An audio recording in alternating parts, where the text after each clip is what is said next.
नमस्कार, आप देख रहे हैं टीवी 27 न्यूज। मैं हूं आपके साथ आलोक द्विवेदी। झारखंड में पहले चरण की 43 सीटों पर आज चुनाव प्रचार का आखिरी दिन है। 81 सीटों में से इन 43 सीटों पर 13 नवंबर को 683 उम्मीदवारों की किस्मत का फैसला होना है, जिनमें पूर्व सीएम चंपई सोरेन, ओडिशा के राज्यपाल रघुवर दास की बहू, पूर्व सीएम अर्जुन मुंडा की पत्नी, कांग्रेस के दिग्गज अजय कुमार, 2019 में निवर्तमान सीएम रघुवर दास को हराने वाले सरयू राय, राज्यसभा सांसद महुआ मांझी जैसे दिग्गज हैं। इस चुनाव में बीजेपी की तरफ से पीएम मोदी, गृह मंत्री अमित शाह और सीएम योगी ढेर सारी रैलियां कर चुके हैं और प्रभारी के रूप में पूर्व सीएम शिवराज सिंह चौहान और असम के सीएम हेमंता बिस्वा शर्मा ने भी लगातार मोर्चा संभाल रखा है।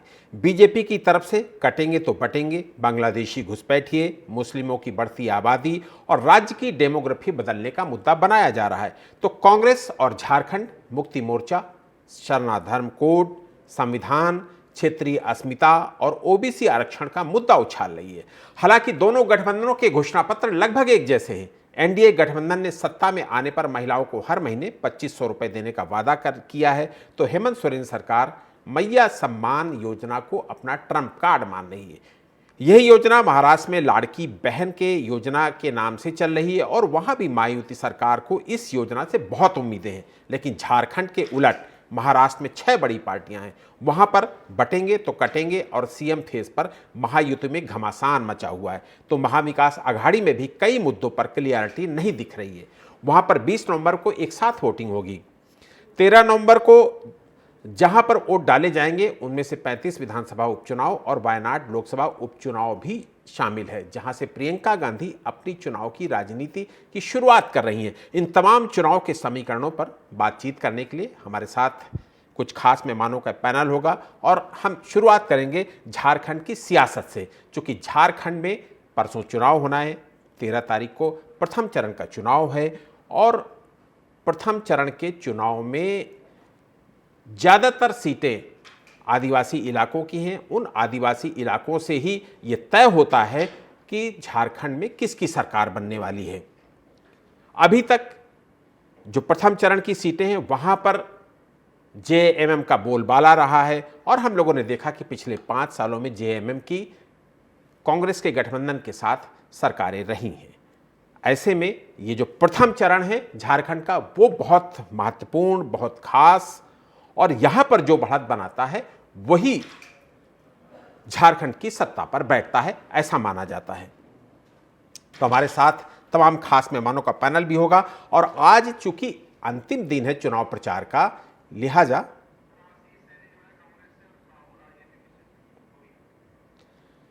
चूंकि आज अंतिम दिन है चुनाव प्रचार का प्रथम चरण से पहले, लिहाजा आज पूरे दिन झारखंड में रैलियां देखने को मिली। प्रधानमंत्री नरेंद्र मोदी के अलावा गृह मंत्री अमित शाह, उत्तर प्रदेश के मुख्यमंत्री योगी आदित्यनाथ ने भी झारखंड चुनाव में लगातार मोर्चा संभाले रखा और आज भी कई जगह उनकी रैलियां हैं। तो हमारे साथ इस चर्चा में शामिल होने के लिए फिलहाल डीआर साहू, पॉलिटिकल एनालिस्ट, वो हमारे साथ जुड़ गए हैं और कांग्रेस प्रवक्ता आशीष सैनी भी हमारे साथ जुड़ गए हैं। आशीष जी और डीआर साहू जी, आपका दोनों का बहुत बहुत स्वागत करूंगा इस चर्चा में शामिल होने के लिए। आप दोनों को मेरी आवाज आ रही है? जी जी आ रही है।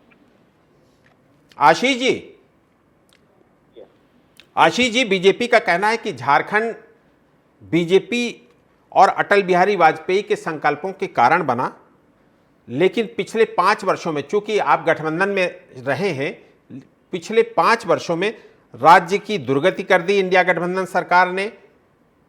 नौजवान भटक रहे हैं, किसान बेहाल है और पिछले 5 सालों में 16,000 से ज्यादा रेप की घटनाएं हो चुकी, यानी कि कानून व्यवस्था भी ठप, किसान बेहाल, नौजवान परेशान, ऐसा बीजेपी का कहना है और ये भी उनका कहना है कि ये बीजेपी के संकल्पों के कारण झारखंड का गठन हुआ था। देखिए, बीजेपी के संकल्पों के कारण झारखंड का गठन हुआ या नहीं हुआ, झारखंड राज्य का नाम वनांचल रखने की योजना केवल बीजेपी की थी। जिसको आदिवासी समाज ने हमेशा नकारने का काम किया और भारतीय जनता पार्टी को नीचे झुककर वनांचल के बजाय इसको झारखंड ही इसका नाम रखना पड़ा। उत्तराखंड में भी यही किया, उत्तरांचल नाम रखा गया, बाद में जब सरकार बदली तो उसका नाम उत्तराखंड किया गया। भारतीय जनता पार्टी की राज्य के प्रति जो मानसिकता है वो इसी घटना से क्लियर हो जाती है। दूसरा, ये लोग आप देखिए, देश का प्रधानमंत्री, देश का गृह मंत्री अपनी सार्वजनिक रैलियों में झूठ बोलते हैं। मुझे बड़ा आश्चर्य है कि देश के गृह मंत्री और प्रधानमंत्री झूठ बोल रहे हैं आज भी, और सरकार बनाने के लिए, सरकार बनाए रखने के लिए जितना प्रकार का राजनीतिक चरित्र हनन इन्होंने अपनी पार्टी का किया है, और प्रधानमंत्री पद और गृह मंत्री पद का जितना इस पर गिराने का काम किया है, मुझे लगता है कि हिंदुस्तान के इतिहास में ऐसा कोई दूसरा उदाहरण शायद कहीं देखने को मिले। इन्होंने अभी आपने वक्तव्य दिया कि 16,000 बलात्कारी घटनाएं हुई हैं, लेकिन इन्हीं की वेबसाइट एनसीआरबी का जो डाटा है वो कुछ और कहता है। तो ये उस डाटा पर काम नहीं करते जो उनकी सरकार बोलती है, ये उस पर बात करता है जो ये गोरी गप अपने कार्यालय में बैठकर मारते हैं और उसी को बाहर आकर सुनाते हैं। झारखंड के साथ साथ एक उदाहरण दूंगा हसदेव के जंगल का। जो पार्टी आदिवासियों का उत्पीड़न करती हो, वन संपदा को, जमीन कब्जाने के उद्देश्य से, वो पार्टी कभी भी आदिवासियों के हित में हो ही नहीं सकती। और साथ ही जातिगत जनगणना का ये एक मुंह से विरोध करते हैं, दूसरे मुंह से समर्थन करते हैं। और तीसरी बात बताऊंगा कि राहुल गांधी जी ने एक पॉलिसी आर्थिक क्षेत्र के लिए कही कि देश की अर्थव्यवस्था को मजबूत करने के लिए जो निचले वर्ग के लोग हैं उन्हें सीधे आर्थिक सहायता देनी होगी, तभी हमारे उद्योग और कारोबार बढ़ेंगे। तो ये तो कांग्रेस, ये तो देखा देख, यदि यही सहायता कांग्रेस सरकार देती है तो इसकी बड़ी बताते हैं, और यही सहायता देने का काम, ये लालच देने का काम अगर बीजेपी के लोग करते हैं तो ये उसे अपनी मास्टर बता दें। तो भाई तीनों उदाहरण जो मैंने दिए हैं ये स्पष्ट रूप से प्रमाणित करता है कि भाजपा के नेता झूठे और मक्कार है। झारखंड की और महाराष्ट्र की जनता की झांसे में आने वाली नहीं है। महाराष्ट्र में जो उन्होंने नकली शिवसेना और नकली एनसीपी को लेकर बैठे हुए हैं, ये किसके भरोसे चुनाव लड़ते हैं और क्या करना चाहते हैं, क्या इनका विजन है। केवल हिंदू मुस्लिम और धार्मिक के अलावा, झूठी गप्पों के अलावा कोई इनके पास नहीं है, और केवल हिंदू मुस्लिम का तड़का लगाने के लिए योगी आदित्यनाथ और हेमंता विश्व शर्मा जैसे मुख्यमंत्री को लाया जाता है। योगी आदित्यनाथ जहां उत्तर प्रदेश में सरकार चलाने में पूर्ण रूप से विफल है, केवल जबानी जमाखोरी के अलावा, वैसे ही हेमंता विश्व शर्मा जितना उल्टा सीधा बोलते हैं उतनी बड़े भ्रष्टाचारी है। कोई जांच कराने की एजेंसी है, जांच एजेंसी जो बीजेपी कार्यालय बैठी है, जिनका काम है बीजेपी को क्लीन चिट देना। तो इसलिए मैं कह रहा हूँ कि प्रधानमंत्री उनके वक्तव्य झूठे हैं, जिस पर कोई विश्वास करने वाला नहीं है। इनके झूठ की पोल खुलेगी और झारखंड में और महाराष्ट्र में सरकार कांग्रेस की बनेगी। उसके बाद इनका जो पतन है वो शुरू होगा। हरियाणा भी एक उदाहरण है जहां इन्होंने मशीनों की बैटरी पूरी चार्ज करके धोखाधड़ी की है, उसके बाद भी बेशर्मी से कह रहे हैं कि हमने सरकार बनाई है। आपने लोकतंत्र को लूटने का काम किया। जी ठीक है आशीष जी, आपके पास आऊंगा। अविरल हमारे साथ जुड़ गए हैं। अविरल, आपका बहुत बहुत स्वागत करूंगा। अविरल, आपने आशीष जी की बात सुनी, पूर्ण आश्वस्त है ये कि महाराष्ट्र में और झारखंड में इनके गठबंधन की यानी कि इंडिया ब्लॉक की सरकार बन रही है। हरियाणा में आप लोगों ने कुछ गड़बड़ी की, इस वजह से इनकी सरकार नहीं बन पाई है। आपसे भी यही सवाल है कि अब आपने जेएमएम तोड़ दिया, चंपाई सोरेन को अपने साथ ले आए, और अब तो मुझे लगता है कि अपनी जीत के प्रति आप लोग भी ऐसे ही आश्वस्त होंगे जैसे आशीष जी आश्वस्त हैं। जी नहीं, देखिए, जहां तक विषय है आश्वस्त होने का तथा ना होने का, तो हम आश्वस्त हैं कि जनता हमारे साथ है, गरीब हमारे साथ है। जिन लोगों के लिए हमने कार्य किया है वो हमारे साथ।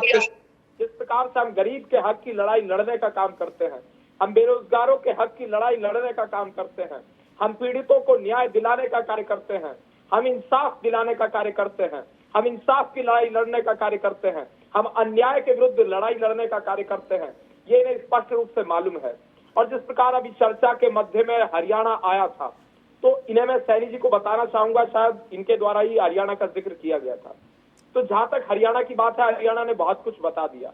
हरियाणा के किसानों ने यह भी स्पष्ट कर दिया कि इन लोगों को किसान नेता नहीं मानती है। स्वयंभू किसान नेताओं को भी दिखा दिया कि कितने वोट उन्हें प्राप्त हुए। 1170 वोट मिलते हैं गुरनाम सिंह चढ़ूनी को, जो स्वयं को इतना बड़ा किसान नेता के रूप में प्रदर्शित किया करते थे। तो इससे आंदोलन की पोल खुलती है, नंबर एक। नंबर दो, जो विपक्ष किसान आंदोलन के नाम पर, किसान आंदोलन के कंधे पर बंदूक चलाने का कार्य कर रहा था, जो कांग्रेस पार्टी के लिए माहौल खड़ा किया जा रहा था, जिसे कि भूपेंद्र सिंह हुड्डा ने, कांग्रेस पार्टी ने समाप्त कर दिया। ऐसा मैं नहीं कह रहा हूं, ये गुरनाम सिंह चढ़ूनी और अन्य किसान नेताओं का मानना है। गुरनाम सिंह चढ़ूनी का स्टेटमेंट है कि कांग्रेस पार्टी ने पूरा माहौल समाप्त कर दिया। तो किसान आंदोलन के माध्यम से कांग्रेस पार्टी के लिए माहौल बनाने का कार्य किया जा रहा था। ये किसानों के नाम पर जिस प्रकार का कार्य कर रहे थे, क्या ये दुखद नहीं है? क्या ये दुखद नहीं है? क्या ये किसानों के लिए अपमानजनक नहीं है कि किसान के नाम पर, किसान के कंधे पर बंदूक रखकर, किसान को गुमराह करके, किसान को बहकाकर राजनीति की जा रही थी? क्या ये दुखद नहीं है? इसका जवाब कांग्रेस पार्टी के प्रवक्ता को देना चाहिए और कांग्रेस के प्रवक्ता को यह भी उत्तर देना चाहिए, हरियाणा प्रदेश किसानों की भूमि है। किसानों ने स्पष्ट कर दिया कि किसान भारतीय जनता पार्टी के साथ है। और रही बात ईवीएम की और रही बात इलेक्शन कमीशन की, ईवीएम की अगर आप बात करते हैं तो पहले जाइए डॉक्टर मनमोहन सिंह जी के पास, वो प्रधानमंत्री बने ईवीएम के माध्यम से। जाइए अपने तमाम मुख्यमंत्रियों के पास और उन्हें कहिए कि वो इस्तीफा दे तत्काल। जाइए तमाम सारे अपने जनप्रतिनिधियों के पास, सांसद विधायकों के पास, उन्हें कहिए कि वो ईवीएम के माध्यम से चुने गए हैं और ईवीएम में भ्रष्टाचार है, इसीलिए वो इस्तीफा दे दे। जम्मू कश्मीर में अपनी सरकार गिरा लीजिए क्योंकि वो ईवीएम के माध्यम से बनी है और आप कहते हैं ईवीएम में भ्रष्टाचार है। तो क्या जम्मू कश्मीर के ईवीएम पर आप सवाल नहीं खड़े करेंगे? जहां आप हार जाते हैं वहां ईवीएम खराब हो जाता है, जहां आप जीत जाते हैं वहां ईवीएम सही हो जाता है। तो आखिर आप क्या कहना चाहते हैं कि हर जगह आप ही जीते, तभी आपका न्यायपालिका के ऊपर भरोसा रहेगा, तभी आपका इलेक्शन कमीशन पर भरोसा रहेगा? क्या ये लोकतंत्र है? क्या ये लोकतंत्र की बात है? ठीक है, बताना चाहिए। ठीक है अविरल, आपके पास आऊंगा। डीआर साहू जी भी हमारे साथ जुड़े हैं। डीआर साहू जी, झारखंड राज्य के चुनाव में बीजेपी ने भी अपना जो घोषणा पत्र जारी किया है उसमें यूसीसी की बात कही है और ये कहा है कि वो यूसीसी लागू करेंगे। तो क्या माना जाए, ये राजनीतिक ध्रुवीकरण की वजह से यूसीसी का राग अलापा गया है बीजेपी की तरफ से? देखिए, राज्य की चुनाव और जो देश की चुनाव में बहुत अंतर है।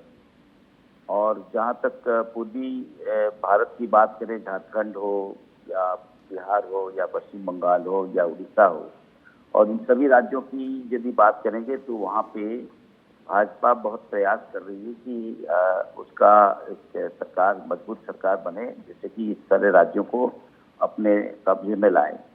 ये बात है कि झारखंड कभी भाजपा के शासन में रहा और वहाँ पे भी एक उनके पास वोट शेयर है, लेकिन जहाँ तक बात आती है कि दो बातें हैं कि प्रधानमंत्री जी का ये कहना कि एक साथ रहेंगे तो हम लोग सुरक्षित रहेंगे, ये जो नारा है, साथ ही साथ जो गठबंधनों की जो अभी तरीका है जिसमें झारखंड को एक उनको लग रहा है कि इसको किसी तरह से रिटेन किया जाए, इसको कैसे रोका जाए, अपने सत्ता में रखा जाए दोबारा, इन सभी चीज़ों में हमको लगता है कि स्थानीय मुद्दा और खासतौर पे जो जनजातीय समाज है, वहाँ पे जो झारखंड की जो सामाजिक, आर्थिक और भौगोलिक स्थिति है, इस संदर्भ में चुनाव की तैयारी को यदि देखा जाए तो भाजपा एक बहुत बेहतर चुनाव की रणनीति के साथ चल रही है। और साथ ही साथ जहां सरकार उनके हैं तो सरकार भी प्रयास कर रही है और ये लोग किसी तरह से जो पूरे नैरेटिव बना है उत्तर प्रदेश से हरियाणा से लेकर पूरे भारतवर्ष में कि भाजपा जो है एक बेहतर संगठन के रूप में, राजनीतिक दल के रूप में अपना चुनाव की मैनेजमेंट, चुनाव के प्रबंधन बड़े अच्छे से कर लेते हैं और उनके साथ जो उनके जो कार्यकर्ता हैं काफी मजबूती से काम करते हैं और झारखंड में भी बहुत उनकी संगठनात्मक ढांचा जो है बहुत मजबूत है। लेकिन क्षेत्र के आधार पर यदि झारखंड को देखा जाए तो उसमें जो 24 जिले हैं, उस 24 जिले में 2 डेट्स में चुनाव हो रहा है, जैसे कि पहला फेज और दूसरा फेज है। लेकिन इस पहला फेज की स्थिति को यदि देखा जाए तो वहाँ पे जो सरकार अभी मौजूदा है वो थोड़ा सा दमखम दिखाने का प्रयास तो है, लेकिन चुनाव की जो वोट का जो ट्रेंड है हो सकता है कि ये कांटों की तरीके से होगा, क्योंकि कोई एक लैंडस्लाइड विक्ट्री किसी को नहीं दिख रहा है। मेरा आकलन है जी इसमें ठीक है ये साहू और जी, साहू जी इसी आपके के पास बाद- आऊँगा। साहू जी आपके पास आऊँगा। प्रवीण शर्मा जी भी हमारे साथ जुड़े हैं। प्रवीण शर्मा जी आपका स्वागत करूँगा इस चर्चा में शामिल होने के लिए। प्रवीण शर्मा जी, इस बार बीजेपी ने बहुत तगड़ी, प्रवीण शर्मा जी आपको मेरी आवाज़ आ रही है? जी जी, आवाज आ रही है। प्रवीण शर्मा जी, इस बार बीजेपी ने बहुत तगड़ी घेराबंदी की है। जेएमएम को तोड़ा, बीजेपी ने चंपाई सोरेन को अपनी पार्टी ज्वाइन कराई, गठबंधन में भी आजसू के साथ साथ जो जेडीयू हैं और एलजेपी रामविलास इनको जोड़ा, और 4 पूर्व सीएम के परिवारजनों को टिकट दिया, यानी कि कहीं से भी कोई गड़बड़ी कहीं रहे नहीं। इतनी मजबूत प्लानिंग के साथ बीजेपी चुनाव में उतरी है। ऐसे में इंडिया गठबंधन बीजेपी की प्लानिंग के आगे कितना मजबूत दिखता है और कैसे ठहरेगा बीजेपी की प्लानिंग के आगे इंडिया गठबंधन? आज से जो करीब 6 महीने पहले पूर्व की स्थिति थी, जो लोकसभा चुनाव के करीब आसपास, उस समय झारखंड में ऐसा हेज इंडिया गठबंधन को दिख रहा था। परंतु चुनाव के बाद जिस तरीके से भारतीय जनता पार्टी ने माटी, मानुस और घुसपैठिया के मुद्दे को से जो विपक्ष को घेरा है, और जो विशेषकर संथाल परगना वाला क्षेत्र है, उसमें जिस तरीके से ये माटी, मनुस और आपके जो घुसपैठिया का मुद्दा जो सफल हुआ है, इसने यहाँ के अनुसूचित जनजाति समुदाय में भारतीय जनता पार्टी की जबरदस्त एंट्री कराई है। लास्ट 5 लोकसभा के जो चुनाव हुए थे, उसमें जो भारतीय जनता पार्टी ने एक भी लोकसभा आदिवासी बहुल क्षेत्र में नहीं अपने जीते थे, उसमें कांग्रेस और जेएमएम को जीत मिली थी।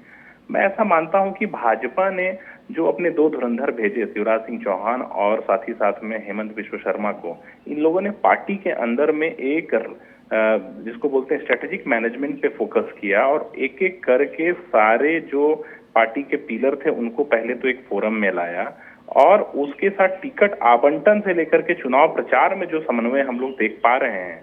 कल का ही प्रधानमंत्री का जो रोड शो था, उसके पूर्व ये भारतीय जनता पार्टी का को अभी ये आकलन यहाँ के जो चुनावी विश्लेषक हैं ये मान रहे हैं कि भाजपा सरकार में आ चुकी है। अब आने वाले 4-5 दिन का अगर मैनेजमेंट जबरदस्त रहा तो इसमें इंडिया गठबंधन चुनाव हार चुकी है। अभी मैं आपको बताता हूं, इंडिया गठबंधन में सबसे अधिक चोट अगर किसी को पहुंच रही है तो कांग्रेस पार्टी को पहुंच रही है। कांग्रेस पार्टी ने अपने पुराने ही कैंडिडेट्स को ज्यादातर क्षेत्रों पे दोबारा टिकट आवंटन किया है, और जो घुसपैठिया वाला मुद्दा है, ये मुद्दा भारतीय जनता पार्टी को बहुत लाभ दे जाएगा। संथाल परगना में पार्टी को अच्छा गेन मिलेगा। कोल्हान में भी भाजपा को जो पूर्व 3 सीएम के जो परिवार है, अर्जुन मुंडा की पत्नी, मधु कोड़ा जी की पत्नी एवं चंपई सोरेन एवं उनके पुत्र, ये 4 कैंडिडेट जो है आसपास के 1-2 सीट में भी इफेक्ट कर रहे हैं। तो कोल्हान जहां पे भाजपा को 0 सीट प्राप्त हुआ था पिछले बार, इस बार कोल्हान में भाजपा को लाभ मिल रहा है। दक्षिणी छोटा नागपुर में भी भाजपा गेन की स्थिति में है।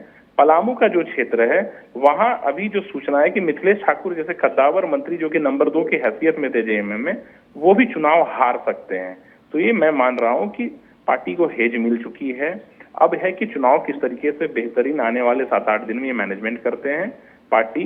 और इसका सबसे बड़ा काम इन जेएमएम ने किया। जेएमएम के साथ सबसे बड़ा था कि भाजपा सबसे पहले भ्रष्टाचार का जो मुद्दा ला रही थी, भ्रष्टाचार के साथ में जो ये घुसपैठिया वाला मुद्दा हो गया, ये सफल हो गया है। आज अंचल कार्यालयों की एवं पुलिस की इतनी जबरदस्त करप्शन है इस राज्य में, एक जमीन का जो म्यूटेशन है रुका हुआ है, हर जमीन पे 10,000 की बोली लगा के रखे हुए हैं। तो ये सब काम आया।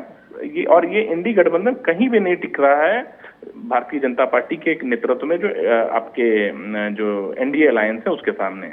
जी बिल्कुल ठीक है। प्रवीण शर्मा जी, आशीष जी, आपने प्रवीण शर्मा जी की बात सुनी, कांग्रेस के लिए उनका क्या विचार है, जर्नलिस्ट हैं। ये बात तो तय है कि कांग्रेस इंडिया ब्लॉक में, झारखंड की राजनीति की बात कर रहा हूं, कांग्रेस इंडिया ब्लॉक में सबसे कमजोर कड़ी दिख रही है। अभी हम लोगों ने देखा पार्टी के विधायक दल के नेता और कद्दावर मंत्री आलमगीर आलम भ्रष्टाचार के आरोप में जेल में बंद हैं। हेमंत सरकार के कार्यकाल के दौरान सबसे ज्यादा खतरा कांग्रेसी विधायकों की टूट का ही बना रहा। 2 बार पार्टी के विधायक ब्लैक मनी के साथ पकड़े गए। जमीन पर भी कांग्रेस की कोई खास तैयारी नहीं है। और मुझे लगता है कि धीरज साहू वाला मामला भी बहुत ज्यादा दिनों पुराना नहीं है, जहां जिनके घर से इतनी बड़ी रकम मिली थी। तो इन सब के बीच में कांग्रेस अपने आप को झारखंड में कहां खड़ी पाती है, और कहीं ऐसा तो नहीं कि कांग्रेस कमजोर कड़ी है जिसका खामियाजा गठबंधन सरकार को, हेमंत सोरेन को भुगतना पड़े? दरअसल जो अभी बातें पंकज शर्मा जी ने बताई, मैं तो इन बातों को सुनकर बड़ा आश्चर्य व्यक्त कर रहा हूँ कि कांग्रेस पर ये परिवारवाद का आरोप लगाते थे और स्वयं बता रहे कि जितने परिवार मुख्यमंत्री थे उनके परिवार के लोगों को टिकट देने का काम इन्होंने किया। दरअसल बीजेपी की एक बहुत अच्छी पॉलिसी क्या है कि बीजेपी झूठ बोलती है और साथ में किराए पर झूठ पर ताली बजाने वाले लोगों को रखती भी है। और ये बहुत सारे लोग हैं और जो सरकारी झूठे सीधे करने का काम करते हैं, भेष बदलकर हमारे देश में अलग अलग जगहों पर दिखते हैं। कभी वो संघ का भेष पहनते हैं, कभी पत्रकार का भेष पहनते हैं, कभी राजनीतिक विश्लेषक का, लेकिन झूठ बोलते हैं। इसमें महारत बीजेपी ने हासिल किया, कांग्रेस कभी इसका मुकाबला नहीं कर सकती। दूसरी बात है भ्रष्टाचार की। यदि बीजेपी के मैनिफेस्टो में, बीजेपी के कार्यों में कोई सच्चाई होती तो इन्हें योगी आदित्यनाथ और हेमंता विश्व शर्मा के बजाय ये भजनलाल शर्मा को, मोहन मांझी को और ऐसे अन्य मुख्यमंत्री को लाते। लेकिन इन्हें चाहिए तड़का लगाने वाला मुख्यमंत्री, जो बढ़िया तड़का लगा दे, बढ़िया हिंदू मुस्लिम कर दे, जहर उगल दे और देश के युवाओं को नफरती चिंटू बनाने का काम करे। तो ये काम करने के लिए तो बीजेपी पारंगत है। इसमें कांग्रेस कभी भी हम इनका मुकाबला करने में सक्षम नहीं है। हम इनका मुकाबला कहाँ कर सकते हैं? जहाँ सच्चाई की लड़ाई होगी, जनहित की लड़ाई होगी, जहाँ ऐसे सवाल पैदा होंगे, जहाँ जनता के प्रति जवाबदेही की बात होगी, तो वहाँ हम निश्चित रूप से इनको हरा रहे हैं। अब झारखंड की बात कीजिए। झारखंड में जो लोग भ्रष्टाचार के आरोप में फंसे हैं, जिन पर आरोप लगाए, उन्हें बीजेपी ने अपने साथ शामिल किया है। इसलिए प्रधानमंत्री जी ने बड़े ही स्पष्ट शब्दों में अपने उन लोगों को जो भाजपा में शामिल हुए ने विश्वास दिलाया है कि बटोगे तो कटोगे। ये बटोगे तो कटोगे, ये हिंदू और मुस्लिम के लिए नहीं है। इन्होंने सभी भ्रष्टाचारियों को एक साथ आमंत्रित करते हुए कहा कि बटोगे यानी अलग अलग दल में रहोगे तो कट जाओगे। आप सब लोग एक भारतीय जनता पार्टी में आओ और हम जो दिल्ली में बैठे हुए लोग हैं, हर भ्रष्टाचारी का संरक्षण करेंगे। हमारे मित्र अविरल मलिक जी ने भी कहा, एक बड़ा सुंदर सा भाषण ऐसे दिया जैसे रामलीला के कलाकार देते हैं। लेकिन वो ये बताना भूल गए कि हरियाणा में जिन 20 विधानसभा क्षेत्रों में हमने शिकायत की है, वहाँ उनकी बैलेट मशीन 100%, 99%, 98% तक चार्ज थी। हमने चुनाव आयोग से सवाल पूछा और चुनाव आयोग मुंह की ऐसी सिलाई करके बैठ गया है कि ये बताने को तैयार नहीं है कि बैटरी रखे रखते चार्ज कैसे हो जाती है। एक बात। दूसरी बात, ईवीएम पर सवाल इन्होंने कहा। कांग्रेस ने और साथ ही अन्य हमारे इंडिया गठबंधन के दलों ने कहा है, चाहे हमारा स्टॉप पूर्ण बहुमत छोड़िए, सारी सीटें हमें मिल जाए, तब भी हम ईवीएम मशीन के प्रयोग के खिलाफ एक चुनाव आयोग द्वारा किए जाए। जब तक मनमोहन सिंह जी प्रधानमंत्री रहे, एक भी शिकायत भ्रष्टाचार की ईवीएम में, ना तो ईवीएम बाहर पकड़ी जाती थी, ना स्ट्रांग रूम में एंट्री होती थी, ना ईवीएम की बैटरियां चार्ज होती थी। कोई काम नहीं हुआ। ये काम तब शुरू हुए जब ये लोग सरकार में आए हैं। तो इसलिए इन बातों का जवाब तो इनको मिल चुका होगा और इनको पता भी सब कुछ है। अब बात करता हूँ कि झारखंड की स्थानीय जनता की। आदिवासियों का गला घोटने का काम इन्होंने किया। आदिवासी राष्ट्रपति बनाई, लेकिन उनको ना राम मंदिर में ले जाते हैं, ना कहीं और लेके जाते हैं, और उनको उनके साथ जो भेदभाव कर सकते हैं वो कर रहे हैं। लेकिन उसको छोड़िए, आदिवासियों के हक को मारने के लिए अंबानी अदानी जैसे लुटेरे जिस खुली छूट के साथ घूम रहे हैं, इन्हें झारखंड केवल इसलिए चाहिए कि वहाँ बहुत भारी संख्या में मिनरल्स है, उनका प्राकृतिक साधन है, उनका दोहन करना है। झारखंड में सरकार बन गई, हथियार के जंगल साफ कर दिए गए। आप बताइए ना, पर्यावरण की रक्षा का सवाल खत्म हो गया ना। तो बीजेपी का भ्रष्टाचार, बीजेपी का झूठ, इस सब का मुकाबला जनता बड़े ठंडे दिमाग से कर रही है। ठीक। निश्चित रूप से हरियाणा में 20 सीटों पर अगर जांच कर ली जाए, क्या मशीनें 100% थी, आप निश्चित रूप से इनकी सरकार से बाहर जाने वाले हैं। लेकिन जितना झूठ बोलकर इस सरकार में आते रहेंगे, उतना ये धंसते जा रहे हैं। सच्चाई ये है कि राहुल गांधी जी जो बयान देंगे, जो भाषण देंगे, उसका अक्षर से पालन बीजेपी करती है। और प्रधानमंत्री जी के भाषण को तो बीजेपी के लोग जब समझ से उड़ा देते हैं, इसलिए ये खुद भी गंभीर नहीं है। जब भी अपने वक्तव्य में देते हैं तो प्रधानमंत्री की आलोचना करते हैं। मुझे बड़ा अच्छा लगता है, कम समय में प्रधानमंत्री की आलोचना करते हैं भ्रष्टाचार के मुद्दे पर। अभी इन्होंने बहुत बढ़िया बात कही बेरोजगारी की। अब वो 2 करोड़ रोजगार की बात सुनते तो सब हंसने लगे हैं। और रोजगार के विषय पर तो बीजेपी सरकार चारों मोर्चों पर फेल है। फिर ये भाषण में, वक्तव्यों में, यहाँ चैनल पर बैठकर बोलते कैसे हैं? क्या प्रधानमंत्री से डर नहीं लगता है? मुख्यमंत्री से सवाल पूछेंगे कि आपने मेरी दुखती रथ पर हाथ क्यों रखा है? भाजपा के लोग जो भाषण देंगे वो उन्हीं के खिलाफ जा रहा है। जनता के सवालों का जवाब इनके ठीक है आशीष जी, ठीक है आशीष जी, आपने बहुत सारे सवाल खड़े किए हैं जिसका जवाब अविरल मलिक जी देंगे। अविरल, आपने बहुत सारी बातें सुनी आशीष जी की।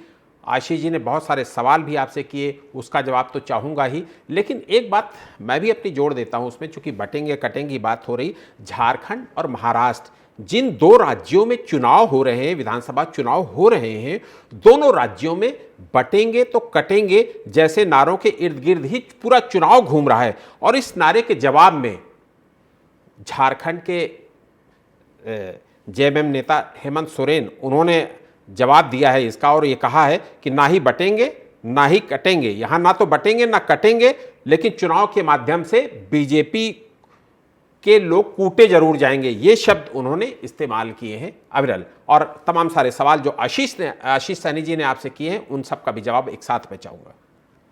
जी नहीं, देखिए हिंसात्मक बात करना नंबर एक सबसे ज्यादा गलत है। देखिए चुनाव के माध्यम से अविरल उन्होंने बोला कि चुनाव के माध्यम से कूटे जरूर जाएंगे। जी नहीं, देखिए जहां तक विषय है बटेंगे तो कटेंगे, एक रहेंगे तो नेक रहेंगे, ये बिल्कुल स्पष्ट है। और ये किसी जाति के लिए नहीं है, किसी मजहब के लिए नहीं है, प्रत्येक राष्ट्रवादी के लिए है, प्रत्येक देशभक्त के लिए है, प्रत्येक संविधान को मानने वाले व्यक्ति के लिए है, प्रत्येक कानून को मानने वाले व्यक्ति के लिए है कि सब कानून को एक पक्ष में रहने वाले व्यक्ति, कानून के आधार पर चलने वाले व्यक्ति, राष्ट्र प्रेमी व्यक्ति, राष्ट्रभक्त व्यक्ति, राष्ट्रवादी व्यक्ति जितने भी हैं इस देश में, जो मां भारती से प्यार करते हैं, ये सब मां भारती के सच्चे सपूतों से निवेदन है कि बटेंगे तो कटेंगे, एक रहेंगे तो नेक रहेंगे। सब देशभक्तों को एकजुट होकर रहना चाहिए। क्या समस्या है इसमें? इसमें न पार्टी आती है, न जाति आती है, न मजहब आता है, न धर्म आता है, न संप्रदाय आता है, न वर्ग आता है, न इसमें पुरुष या महिला की बात हो रही है। ये सबसे अपील की जा रही है, प्रत्येक व्यक्ति से इस देश की अपील की जा रही है, जो भी इस देश के संविधान को मानता है उसे एकजुट होकर रहना चाहिए, क्योंकि जहां भी राष्ट्रवादी व्यक्ति बटा है वही राष्ट्रवादी व्यक्ति कटा है। इस बात को जानना बेहद आवश्यक है। और इसमें उदाहरण के रूप में मैं आपको बता देता हूं कि किस प्रकार से कश्मीरी पंडितों का नरसंहार हुआ था, किस प्रकार से सिटिंग जज जस्टिस नीलकंठ गंजू जी की निर्मम हत्या की गई थी, टीकालाल टपलू जी की निर्मम हत्या की गई थी। जिहादियों के खिलाफ हमें एकजुट होना चाहिए, हमें आतंकवादियों के खिलाफ एकजुट होना चाहिए, हमें खालिस्तानियों के खिलाफ एकजुट होना चाहिए, हमें एंटी सोशल एलिमेंट्स के खिलाफ एकजुट होना चाहिए, हमें राष्ट्र विरोधी तत्वों के खिलाफ एकजुट होना चाहिए, हमें समाज विरोधी तत्वों के खिलाफ एकजुट होना चाहिए, हमें कानून विरोधी तत्वों के खिलाफ एकजुट होना चाहिए। ये आवश्यक है। जी ठीक है, मैं तो कह रहा हूं जो संविधान विरोधी है उसके खिलाफ एकजुट होना चाहिए। जी ठीक है, ठीक है। हमारे साथ डियर साहू जी, डियर साहू जी, साहू जी, साहू जी, साहू जी, झारखंड की राजनीति को हम लोगों ने एक लंबे अरसे से देखा है और लंबे अरसे से हम लोग आप भी देख रहे हैं कि वहाँ हर 5 साल में सत्ता बदलती है। मैं आपसे जानना चाहूँगा कि इस बार वही इतिहास झारखंड दोहराएगा जो हमेशा से देखते चले आए हैं, या मिथक टूटने वाला है? देखिए, यहाँ तो हम भविष्यवाणी तो करना मुश्किल है, लेकिन ये बात सही है कि झारखंड चुनाव इस बार दिलचस्पी है, बहुत दिलचस्प है। और दूसरा, जो भारत की जो इंडिया की जो नैरेटिव बना है चुनाव के संदर्भ में, उसमें भाजपा और या तो एनडीए कहाँ तक सफल हो पाएंगे, और जहाँ तक जो झारखंड के जो मौजूदा सरकार है ये किस तरह से होगा। लेकिन ये तो है कि अभी कहना तो मुश्किल है, लेकिन मेरे को ये लगता है कि जो घोषणा या रिजल्ट जो होगा, जो रिजल्ट आएगा, वो अप्रत्याशित भी हो सकता है, रिटेन भी हो सकता है और सत्ता से बाहर भी हो सकते हैं। तो ये अभी फर्स्ट फेज का ट्रेंड से थोड़ा सा हम लोगों को आइडिया होगा, लेकिन ये जो है पहला फेज का जो चरण है उसमें हो सकता है कि इन जो मौजूदा सरकार की थोड़ी सी दबदबा है, लेकिन अभी बताना मुश्किल है। लेकिन चुनाव की तैयारी में भारतीय जनता पार्टी की चुनाव की तैयारी बहुत बड़े जबरदस्त और एग्रेसिव तरीके से है। जैसे कि आपने देखा होगा, उत्तर प्रदेश की हमारे जो मुख्यमंत्री माननीय योगी जी कई बार एक जाके उसमें कर रहे हैं, उनका रैली हो रहा है, बड़े बड़े नेताओं की रैली हो रहा है। तो उससे लग रहा है कि प्रचार जो है और उनका जो तैयारी है काफी हद तक मजबूती से तैयारी है। जी ठीक है। प्रवीण शर्मा जी, पहले फेज की जो 43 सीटों पर चुनाव हो रहे हैं कोल्हान प्रमंडल की 14 सीटें बहुत इंपॉर्टेंट है, जहां पर बीजेपी का सारा फोकस है। 2019 पार्टी को यहां एक भी सीट नहीं मिली थी। चूंकि हमसे ज़्यादा आप वहां की पॉलिटिक्स को समझ रहे हैं, कोल्हान प्रमंडल में बीजेपी को पिछली बार 2019 में एक भी सीट नहीं मिली थी। इस बार अब उनके पास चंपई सोरेन है। क्या चंपई सोरेन फैक्टर की वजह से बीजेपी वहां पर बेहतर परफॉर्म करने वाली है?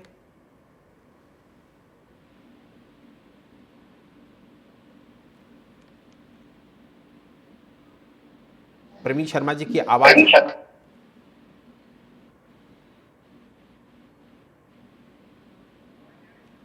प्रवीण शर्मा जी की आवाज हम तक नहीं पहुंच पा रही है। मैं एक बार डीआर साहू जी से भी यह सवाल ले लेता हूं। डीआर साहू जी, चंपई सोरेन फैक्टर वो क्या बीजेपी को बड़ा फायदा देने वाला है?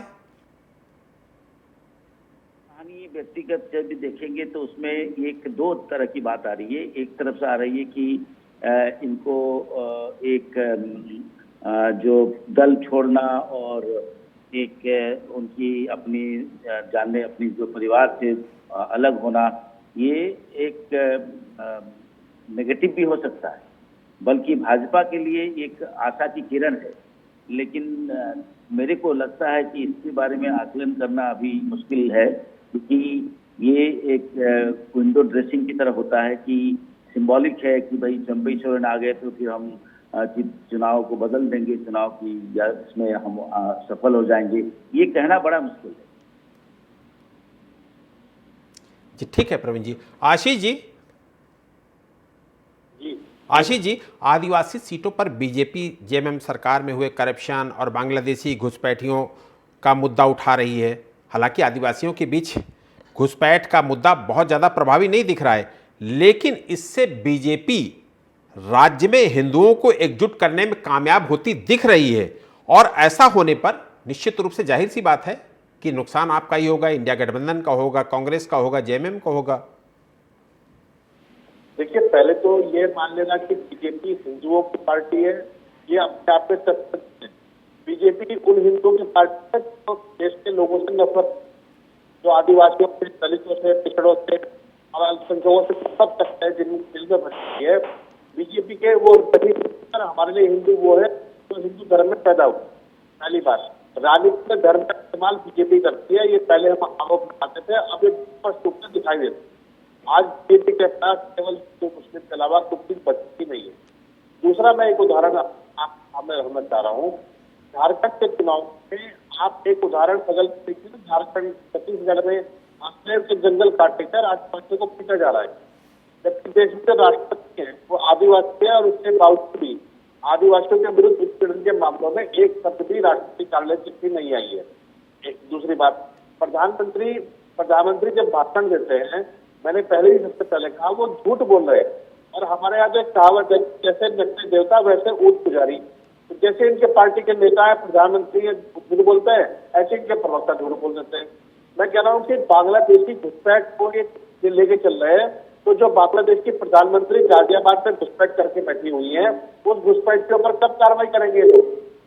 ये उस पर जवाब नहीं देंगे, लेकिन बांग्लादेश में घुसपैठियों को घुसा के मानेंगे। और दूसरी बात यह कि घुसपैठ पर भारत सरकार की क्लियर कट पॉलिसी है, यदि कोई घुसकर बैठा हुआ है तो उसके खिलाफ कानूनी कार्रवाई कीजिए।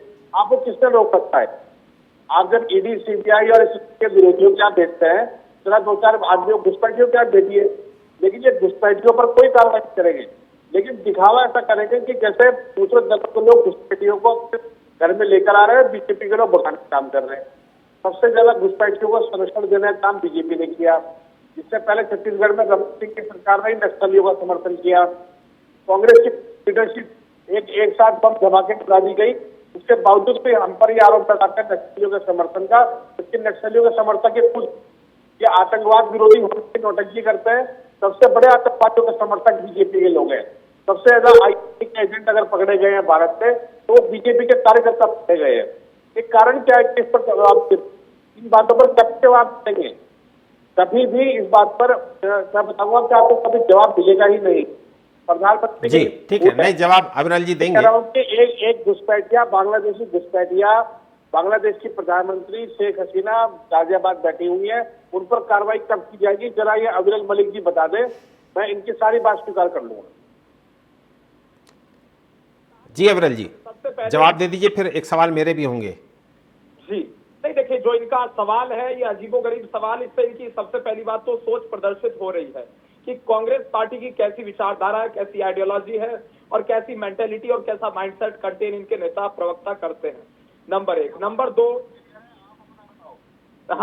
दो विषय ये है, भारतीय जनता पार्टी के ऊपर जो आरोप लगा रहे हैं, केंद्र सरकार के ऊपर ये आरोप लगा रहे हैं, तो मैं स्पष्ट कर देता हूं, किसी घुसपैठिए को, अवैध रूप से किसी भी घुसपैठिए को इस देश में नहीं रहने दिया जाएगा। हम इस चीज को लेकर बड़े क्लियर हैं। और जहां तक बात है आतंकवाद की, घुसपैठिए को कब बाहर निकालिए बताइए ना, आपके हाथ किसने पकड़े हैं जरा बताइए। उत्तर प्रदेश से कितने घुसपैठिए को बाहर किया है? ये भाषण देने से नहीं होगा, जवाब दीजिए कहां पर घुसपैठिए और कौन निकालने में दिक्कत आ रही है। ठीक है, जवाब भी लेते चलिए, अविरल जी जवाब देते चलिए। जी नहीं, पहले सुनने को मिला करता था कि मंदिर नहीं बनने देंगे, फिर कहने लगे, यहां तक पहुंचे कि मंदिर तो बनाएंगे, तारीख नहीं बताएंगे, मंदिर वहीं बनाएंगे, तारीख नहीं बताएंगे, ये नारे लगाने लगे। अब उसके बाद तारीख पता चल गई, फिर ये वहां गए नहीं, मंदिर बन गया, उसके बाद भी इन्हें समस्या हुई। वो सबको यही तो भ्रम है, मंदिर कहाँ बना है बताइए ना, मंदिर पूरा बना है क्या? हाँ, मंदिर पूरा बन गया? मेंटालिटी है, सबसे पहले तो ये बात है, ये सबको मालूम पड़ चुकी है, अपने रेडियो जनता जान चुकी है। नहीं सुन लीजिए, एक ही बात तो सुन लीजिए, क्या राम मंदिर बन चुका है अयोध्या में पूरा? आप बताइए ना, बन चुका है नहीं बना है? पूर्ण रूप से बन चुका, आपको अगर समस्या नहीं है बना तो है। जाइए, आज भी मंदिर की छतों में पानी लीक हो रहा है। आपने ये नहीं कहा था कि मंदिर बनाएंगे और मंदिर को लूट के खा जाएंगे। जी ठीक है, ठीक है, आप दोनों के पास आऊंगा। साहू जी से एक सवाल लेता हूं। साहू जी, लगातार हम लोग देख रहे हैं कि सीमाई इलाकों में बांग्लादेशी घुसपैठियों के मुद्दे को झारखंड की राजनीति में खूब उछाल दिया जा रहा है। क्या ये मुद्दा भी वहां की सियासत में प्रभावी होगा और कोई बड़ा करिश्मा कर पाने की स्थिति में होगा?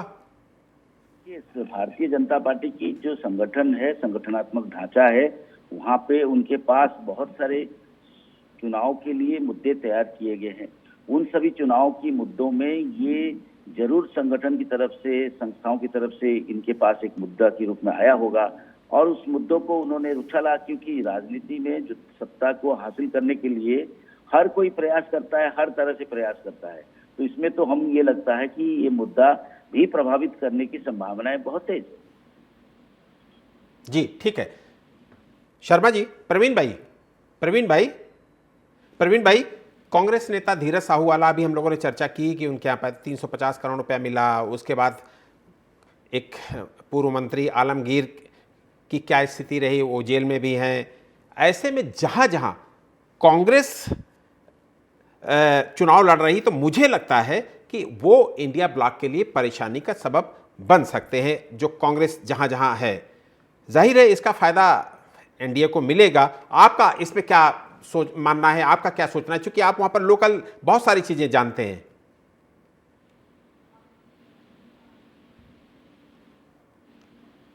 प्रवीण शर्मा जी, ठीक है। प्रवीण जी से मुझे लगता है कि कम्युनिकेशन नहीं हो पा रहा है। आशीष जी जवाब देना चाहते हैं, आशीष जी कुछ बोलना चाहते हैं इस पर। आशीष जी से उनकी बात सुन लेते हैं।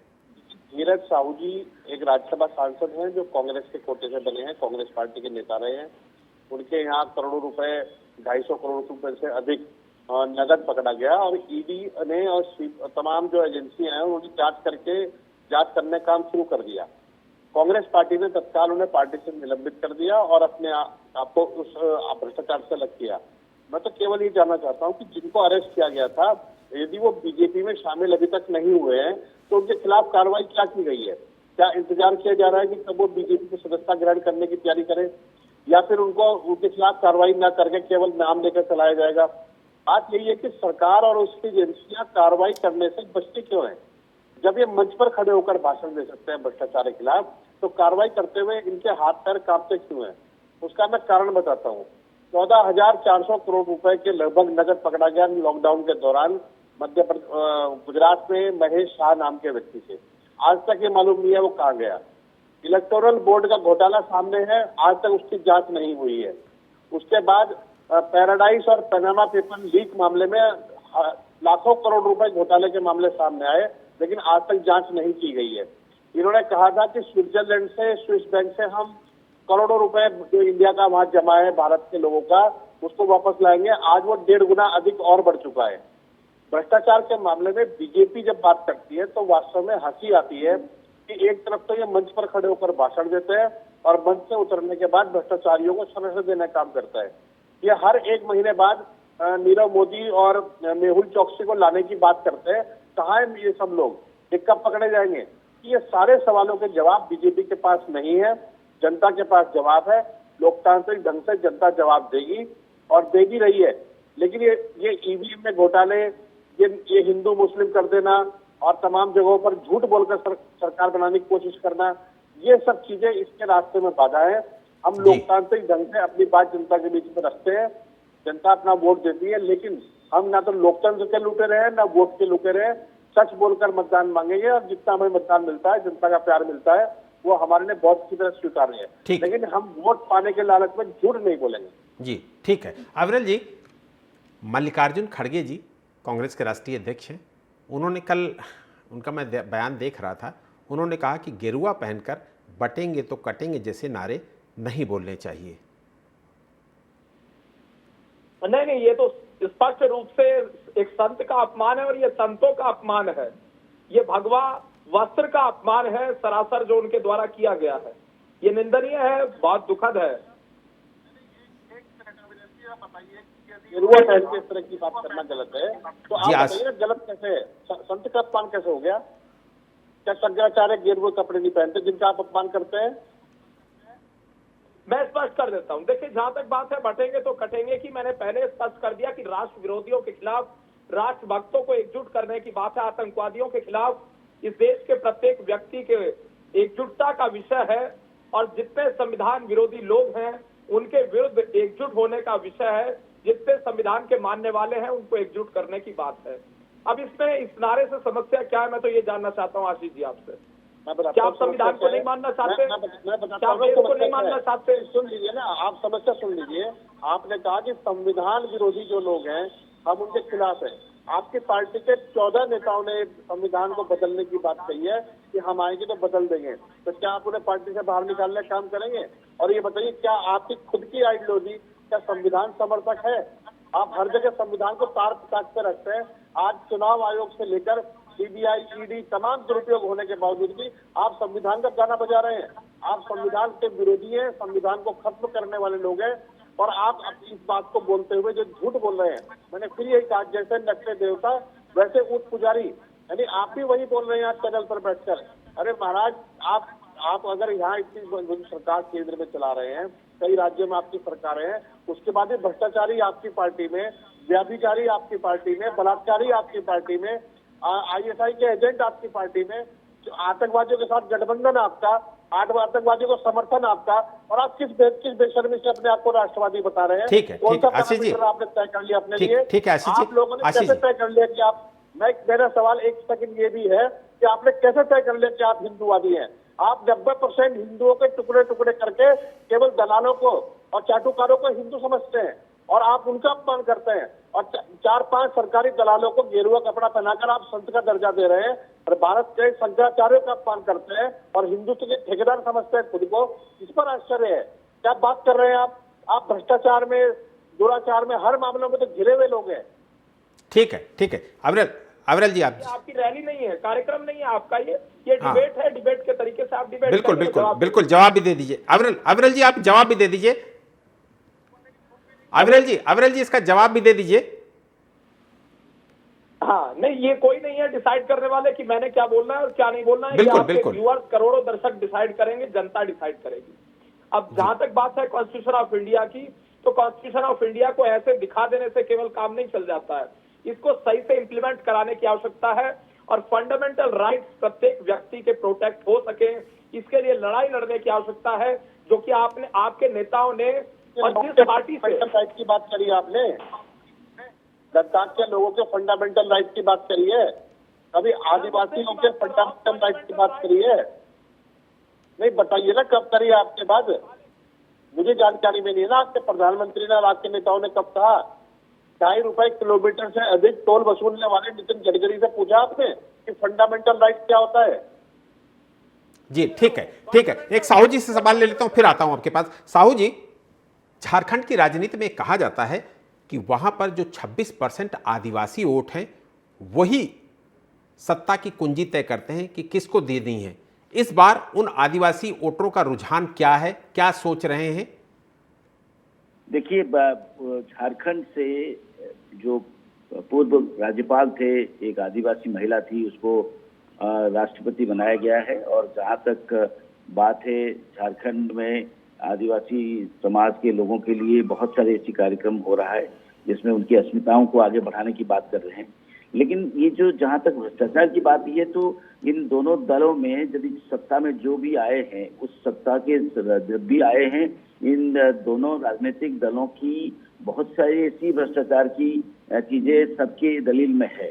तो लेकिन आज जहाँ तक बात आ रही है आदिवासी अस्मिताओं के संदर्भ में, अब हर कोई प्रयास तो कर ही रहा है। और एक चीज ये है कि यदि झारखंड के मुख्यमंत्री का घोषणा नहीं हुआ, इसमें कोई लीडर यदि भाजपा की तरफ से एक चेहरा होता, हो सकता है कि उनको बहुत सारे फायदे भी बन सकता है।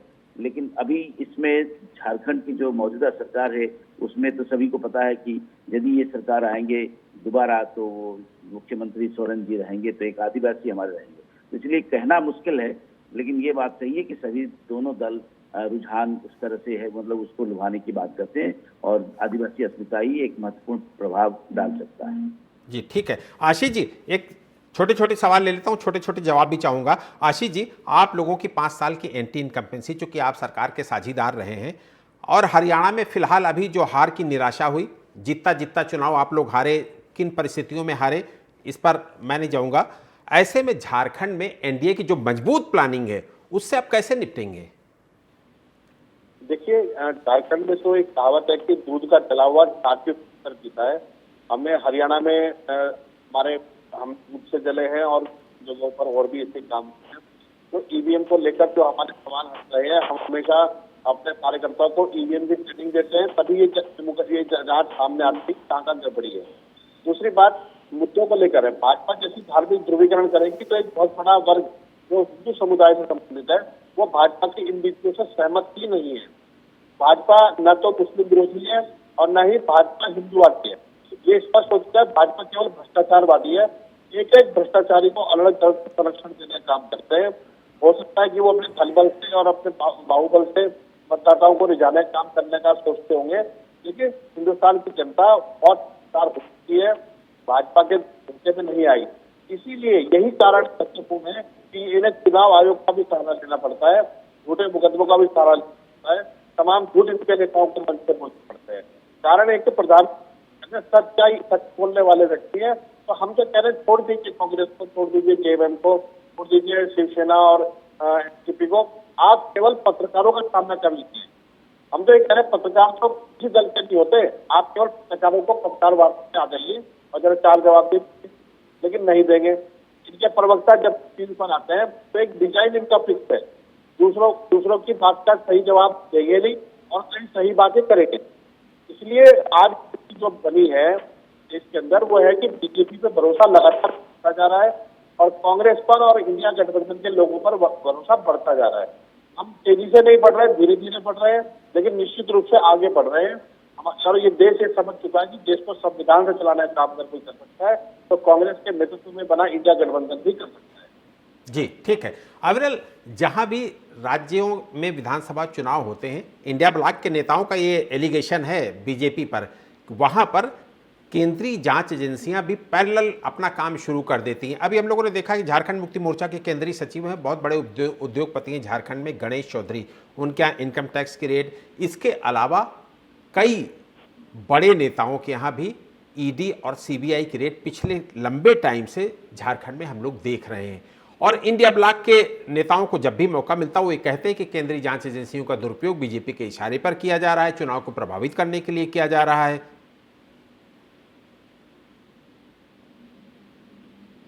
अविरल जी, मेरी आवाज आ रही है आप तक? जी जी नहीं, देखिए, जहां तक विषय है ED, CBI, election commission, income tax, तो भारतीय जनता पार्टी का किसी प्रकार का इन संस्थाओं से कोई नाता जो कांग्रेस जोड़ना चाहती है वो बिल्कुल नहीं है। इस बात को इन्हें जान लेना चाहिए, और जैसा जो होता है वो दूसरे में वैसा ही ढूंढता है और वैसा ही दूसरे को, सामने वाले को समझने का प्रयास करता है। ये ह्यूमन साइकोलॉजी है, उसी के तहत कांग्रेस पार्टी चल रही है। जिस प्रकार से कांग्रेस पार्टी करप्ट है, ये सामने वाले को भी करप्ट समझते हैं, जबकि ऐसा नहीं है। इस बात को इन्हें जान लेना चाहिए। इनके होते होंगे ईडी, सीबीआई, इलेक्शन कमीशन, इनसे कोई कनेक्शन रहा होगा, इन्होंने प्रेशराइज किया होगा। अब इन्हें लगता है कि बीजेपी भी वैसा ही कर रही होगी, तो इस प्रकार से इन्हें नहीं समझना चाहिए, क्योंकि ये खुद ऐसे रहे हैं, इसीलिए इनका माइंडसेट वैसा बन चुका है। और बेबुनियाद आरोप लगाने से भारतीय जनता पार्टी के ऊपर कोई किसी प्रकार का इन्हें लाभ नहीं होगा। इस बात को नंबर 1 के क्लियर कट जान ले। नंबर 2, जहां तक बात है ED, CBI, election commission, judiciary, supreme court, high court, district court, जहां तक इनका विषय है, ये बिल्कुल स्वतंत्र हैं, अपने आधार पर कार्य करती हैं। सभी स्वतंत्र एजेंसियां हैं, स्वतंत्र संस्थाएं हैं, और इनकम टैक्स विभाग की जहां तक बात है वो बिल्कुल स्वतंत्र है। रही बात जुडिशियरी की, एक अन्य चैनल पर एक अन्य कांग्रेस का बड़ा प्रवक्ता वो कहता है, मेरे साथ डिबेट में कहता है कि कांग्रेस पार्टी का ऑफिशियली वो स्टैंड अपना बता रहा था कि सुप्रीम कोर्ट ऑफ इंडिया को भारतीय जनता पार्टी ने अपने कब्जे में ले रखा है। अब ये किस प्रकार के बयान देते हैं, मेरी समझ से बाहर है। मैं आश्चर्यचकित हूं कांग्रेस पार्टी के नेताओं के बयान सुनकर। कभी ये सुप्रीम कोर्ट का अपमान कर देते हैं, कभी जुडिशियरी का अपमान कर देते हैं, कभी इलेक्शन कमीशन का अपमान कर देते हैं, कभी उसके बाद ये अपमान करने चले आते हैं इनकम टैक्स का, ईडी का, सीबीआई का। ये स्वतंत्र संस्थाएं अपने आधार पर कार्य करती हैं। भारतीय जनता पार्टी केवल एक पॉलिटिकल पार्टी है। और रही बात भ्रष्टाचार की, भारतीय जनता पार्टी किसी भी प्रकार का भ्रष्टाचार नहीं होने देगी, किसी भ्रष्टाचारी को नहीं बख्शे, किसी प्रकार से नहीं बख्शेगी। जितनी भी कार्रवाई आवश्यक होगी वो निश्चित रूप से कड़ी कार्रवाई भारतीय जनता पार्टी के द्वारा की जाएगी, भ्रष्टाचारियों पर की जाएगी। कोई भ्रष्टाचारी नहीं बच पाएगा।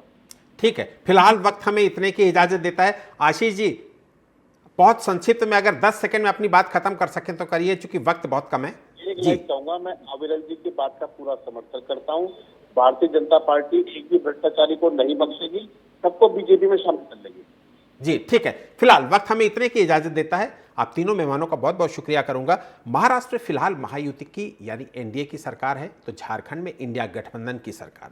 मुकाबला बराबरी का है। अब एनडीए और इंडिया गठबंधन की कोशिश मुकाबले को 2-0 से जीतने की है, जिसके लिए दोनों गठबंधन भरपूर कोशिश कर रहे हैं। अब मामला 2-0 का होता है तो 1-1 पर बराबर रहता है, ये 23 नवंबर को ही पता चल पाएगा। फिलहाल मुझे दीजिए इजाजत और आप देखते रहिए देश और दुनिया की बड़ी खबरों के लिए TV 27 न्यूज़। नमस्कार।